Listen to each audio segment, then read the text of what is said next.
আচ্ছা, তোমরা কি এর আগে কখনো থোর ভর্তা খেয়েছো? না খেয়ে থাকলে একবার প্রথম থেকে শেষ পর্যন্ত দেখে নাও। থোর তো লাগবেই, যেটা ছাড়িয়ে নিয়েছি।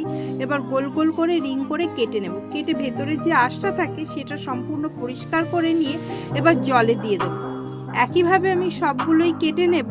কেটে নেওয়ার পর ভালো করে ধুয়ে পরিষ্কার করে এবার গ্যাসে বসিয়ে দেবো। উপরে দিয়ে দেবো নুন আর হলুদ।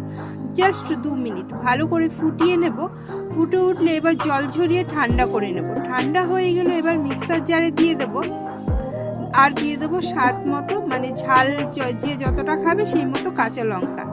জল ছাড়াই বেটে নেবো একটা স্মুথ পেস্ট। এবার কড়াতে সর্ষের তেল গরম করে দুটো শুকনো লঙ্কা ফোড়ন দেবো আর কালো সর্ষে দেবো। নাড়িয়ে চাড়িয়ে এবার দিয়ে দেবো এক মুঠো চিংড়ি মাছ। চিংড়ি মাছটাকে হালকা নাড়িয়ে চাড়িয়ে দিয়ে দেবো নারকোল কোড়া। এবার চিংড়ি মাছ আর নারকোল কোড়া ভালো করে ভাজতে দেবো 2 মিনিট। ভাজা হয়ে গেলে এবার দিয়ে দেবো থোর বাটা। অল্প একটু মিক্সি দেওয়া জলও দেবো নুন হলুদ আর স্বাদ মতো চিনি। এবার ধৈর্য ধরে কষিয়ে নেব। কষতে কষতে যখন কড়া ছেড়ে আসবে মনে করবে, তখন উপর দিয়ে দেবো তেল। দেখো কত একদম শুকনো হয়ে এসেছে। এবার সর্ষের তেল দিয়ে ভালো করে মিশিয়ে নেব। আরও 1 মিনিট ভালো করে শুকিয়ে নেব।